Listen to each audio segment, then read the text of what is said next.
अस्सलाम वालेकुम। आज का जो है हमारा लेक्चर नंबर 16 है।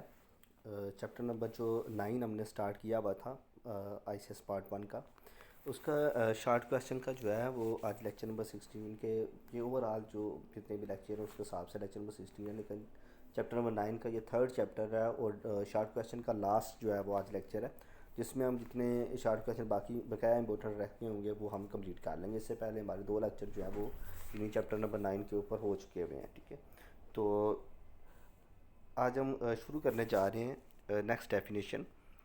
तो फर्स्ट 36 जो है वो वाली डेफिनेशन हम आज पढ़ेंगे, जिसमें इसमें नज़र आ रहा है for what the properties of hypothetical experiment differ from the binomial experiment. यानी कि हमने हाइपोथेटिकल जो है वो हाइपोथेटिकल एक्सपेरिमेंट की भी हमने प्रॉपर्टीज़ पढ़ी हैं और उसमें जो बायनोमियल एक्सपेरिमेंट है उसकी भी हमने प्रॉपर्टीज़ पढ़ी हुई हैं पीछे। ठीक है, पिछले लेक्चर्स में। तो यहाँ पे बता रहे कि दोनों की जो प्रॉपर्टीज़ हैं उनमें आपस में डिफरेंस क्या है, ये भी था इंपॉर्टेंट है। जिस तरह देखिए तो साहिवाल बोर्ड में आ चुका है, गुजराला बोर्ड में भी ये पहले आ चुका है, लाहौर बोर्ड में भी ये क्वेश्चन पहले आ चुका है। तो the properties of hypogeometrical experiment, यानी कि hypergeometrical experiment which differ from the binomial experiment are, तो the probability of success change from trial to trial. ठीक है, ये जो ट्रायल टू ट्रायल जो हमारे पास होती है प्रोबेबिलिटी ऑफ सक्सेस, ये चेंज होती रहती है। ट्रायल टू ट्रायल का मतलब यही होता है, जिस तरह हम एक्स की वैल्यू 0 फिर 1 2 3 4, इसे हम ट्रायल कहते हैं कि एक जो है वो एक्सपेरिमेंट से दूसरे एक्सपेरिमेंट की तरफ मूव करना। ठीक है, वैल्यू चेंज करके। Second, the successive trial are dependent, यानी कि ये जो हाइपरज्योमेट्रिकल एक्सपेरिमेंट है इसकी बायनोमियल से ये दो प्रॉपर्टीज़ डिफरेंट है। यानी कि ये हाइपरज्योमेट्रिकल क्या होता है, डिपेंडेंट होता है, और जो बायनोमियल होता है वो एक तो इंडिपेंडेंट होता है। ठीक है, तो ये इसकी एज अ कंपैरिजन। आगे क्वेश्चन नंबर 37 है, जिसमें डिफाइन हाइपरज्योमेट्रिकल ज्योमेट्रिक प्रोबेबिलिटी डिस्ट्रीब्यूशन, यानी कि आपने हाइपरज्योमेट्रिक प्रोबेबिलिटी डिस्ट्रीब्यूशन उसको डिफाइन करना है हमने।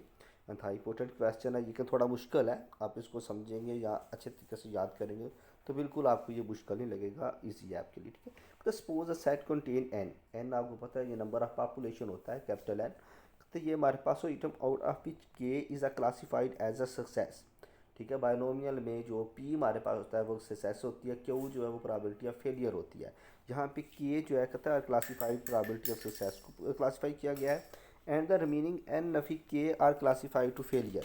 यानी कि दो चीज़ें हैं, एन जो के है हमारे पास जो है वो सक्सेस है, और कैपिटल एन में से के को स्प्रेड कर दें तो वो फेलियर की प्रोबेबिलिटी आ जाती है।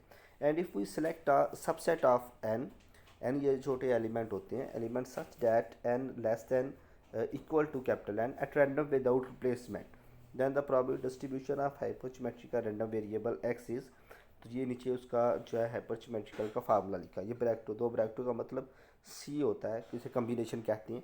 तो probability X equal to X, ये नोटेशन है इसकी किसी प्रोबेबिलिटी डिस्ट्रीब्यूशन को लिखने की। ठीक है, तो के एक्स यानी कि सी के ऊपर के है और डिवाइड नीचे जो है एक्स है, फिर एन नफी के और एन सब्ट्रैक्ट एक्स ये नीचे। ठीक है, फिर कैपिटल एन और सी जो है स्मॉलर है। फिर नीचे लिखा हुआ है hypothetical probability distribution is generally denote by H X, यानी कि N capital N smaller N और के, ये तीन जो है इसके पैरामीटर है बेसिकली हाइपोथेटिकल डिस्ट्रीब्यूशन के। कैपिटल एन स्मॉलर एन और के ये पैरामीटर्स में उसको लिखा गया है।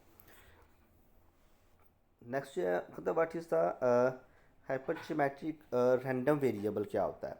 मतलब when X is denote the number of success of a hypergeometric experiment, it is called hypergeometric random variable। तो जो x होता है जिसमें हम नंबर चेंज करते हैं, कैपिटल x जो है मतलब वो डिनोट करता है नंबर ऑफ सक्सेसेस को। ऑफ अ हाइपरजेमेट्रिक एक्सपेरिमेंट कहता है is called hypergeometric random variable उसको कहते हैं।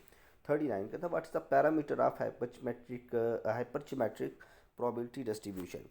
तो जो हाइपरजेमेट्रिक हमारे पास प्रोबेबिलिटी डिस्ट्रीब्यूशन है उसके पैरामीटर कितने हैं। तो there are 3 parameter of hypergeometric probability distribution, capital N smaller N and K, ये तीन इसके पैरामीटर्स होते हैं। जिस तरह हमने बायनोमियल डिस्ट्रीब्यूशन के जो है वो एन एंड पी यानी कि दो पैरामीटर होते हैं उसके। ठीक है, ये पैरामीटर वाले शॉर्ट क्वेश्चन भी इससे बन सकते हैं और ये एमसीक्यूज़ भी इससे आते हैं।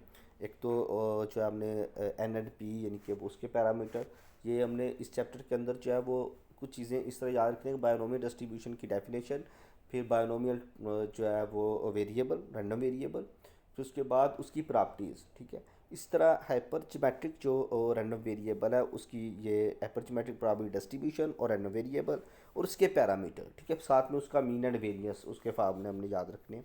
इसमें भी state the formula of the mean variance and standard deviation of hypergeometric probability distribution. जिस तरह बायनोमियल डिस्ट्रीब्यूशन के फार्मूले उस तरह हाइपरजमेट्रिक के भी तीन फार्मूले, मीन, वेरिएंस और स्टैंडर्ड डेविएशन के। इसका मीन क्या होता है? मीन ऑफ द हाइपरजमेट्रिक डिस्ट्रीब्यूशन क्या है? एन के ओवर एन, कैपिटल एन यानी।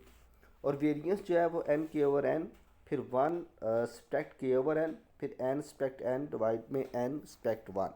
और स्टैंडर्ड डेविएशन क्या होता है? ये हमने पहले भी पढ़ा है चैप्टर 3 में, 4 में ये पढ़ के आए हैं हम कि वेरिएंस का जो जज़र होता है उसे हम कहते हैं ये स्टैंडर्ड डेविएशन। तो जो हमारे पास वेरिएंस है उसका हमने जज़र ले लिया, तो ये क्या बन गया हमारे पास? हाइपरजमेट्रिक डिस्ट्रीब्यूशन का जो है वो स्टैंडर्ड डेविएशन बन गया है। इसी के साथ इस चैप्टर के 9 के जो जितने भी शार्ट क्वेश्चन हमने पढ़े हैं इंपॉर्टेंट हैं ये सारे, और ये चैप्टर 9 के शार्ट क्वेश्चन कंप्लीट हो गए हैं। अब आपने इसी को अच्छे तरीके से चैप्टर 9 के शार्ट क्वेश्चन को तैयार कीजिएगा। नेक्स्ट हम जो है वो चैप्टर नंबर 6 के जो हैं वो शार्ट क्वेश्चन शुरू करेंगे, ठीक है, उसके जो है अगले लेक्चर्स में। तो इसको उससे पहले जो है चैप्टर 6 स्टार्ट करने से पहले आप चैप्टर 9 के सारे जो है वो शार्ट क्वेश्चन अच्छे तरीके से तैयार कर लें। हाई इंपॉर्टेंट शार्ट क्वेश्चन है क्योंकि ये चैप्टर 8 और 9 में से एक लॉन्ग क्वेश्चन का ये शार्ट क्वेश्चन का एक पेयर पूरा यूनिट होता है हमारे पास, जिसमें से आपने 9 में से 6 क्वेश्चन करने हैं। तो वो तकरीबन 4 क्वेश्चन जो है चैप्टर नंबर चार शार्ट क्वेश्चन चैप्टर नंबर 9 में से होते हैं, 4 ही चैप्टर 8 से होते हैं। चैप्टर जो 9 है हमने वो शार्ट क्वेश्चन सारे इसके जो है वो रिवाइज करनी है। बाकी जो छोटे छोटे क्वेश्चन है वो हम एक्सरसाइज करेंगे तो उसमें आएंगे। जी अल्लाह हाफिज़। जी अपना बड़ा ख्याल रखिएगा।